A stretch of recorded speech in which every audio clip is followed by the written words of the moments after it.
It was a Purdue-Syracuse game, so naturally, chaos. From LA to Piscataway, all Big Ten all year long. This is Big Ten 10.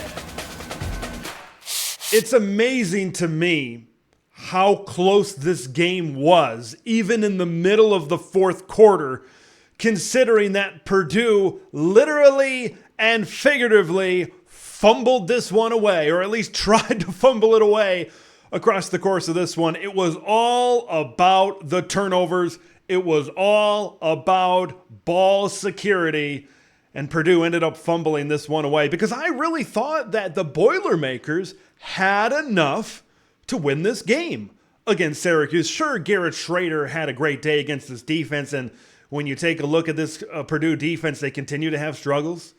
Right, what Garrett Schrader was able to do, especially running the football in quarterback runs and quarterback scramble situations. This is still a Purdue defense. It still seems like they're a ways away from really turning the corner on defense. They got a few good players here and good players there, like Cam Allen and Sanusi Kane back there. O.C. Brothers has made some plays throughout this season. Like, they've had some injuries on defense, but this is a defense, no matter which way you slice it, that still has a long way to go to improve. And now that their non-conference schedule is done, they get into Big Ten play. It doesn't get any easier, as the Purdue Boilermakers have one of the toughest schedules in all of college football, playing Michigan and Ohio State in 2 out of the 3 of their cross-division games against the East Division. Turnovers. How this game was still a one-possession game in the fourth quarter is mind-boggling still to me. And that, I want to say, that's a positive for the Boilermakers. That's a positive for Purdue right now. Because fumbling the ball away, penalties, maybe Stripes didn't exactly call it the way they should have, and maybe worked against the Boilermakers, and they needed to kind of overcome that a little bit. But for this to be a one-possession game with, 6 or 7 minutes to go, 5 minutes to go, whatever it ended up being, is a testament to Purdue. Keep on fighting,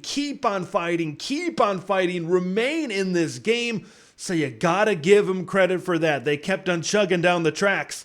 I'll tell you that much. So we know the defense still has a way to go. I want to talk about this offense. And turnovers are turnovers, fumbles. There's not much more you can say about that. It's ball security. That's something you know is going to be harped on in practice.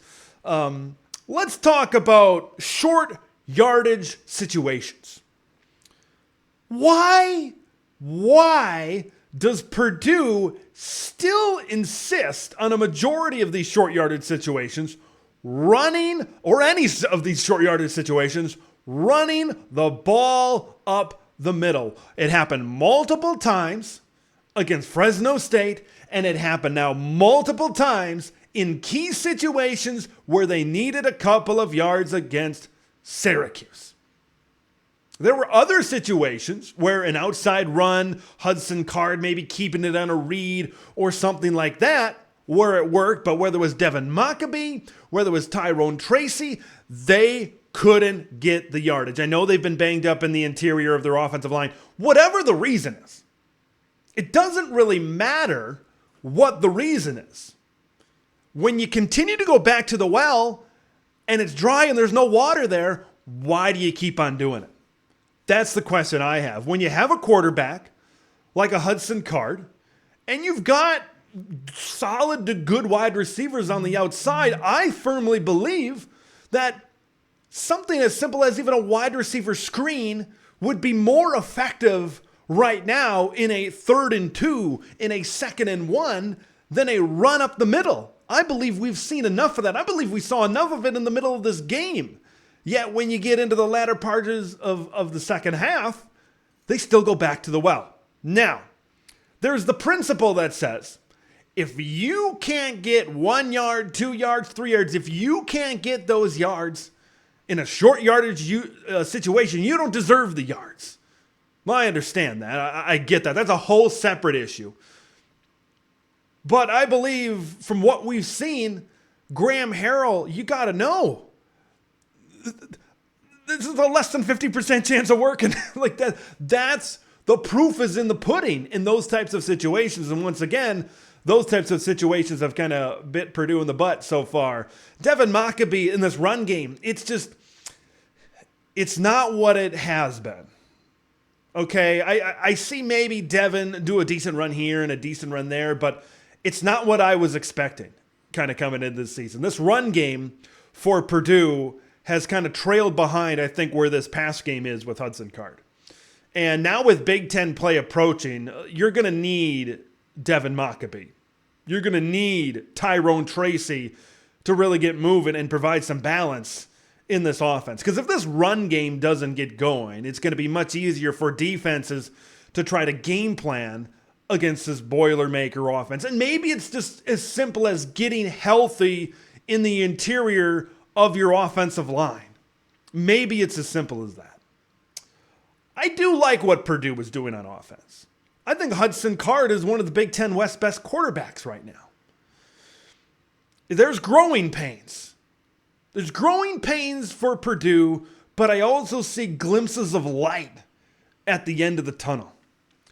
When I see a Purdue team, these games against Fresno State and these games against Syracuse, when I look at the Boilermakers, I see a team that if they put it all together, and if good things happen, I see a team that could pull an upset. I also see a team that could go out there against some of these Big Ten teams, these Big Ten West teams. I also see a team that could go out there and lose by 20, by 30.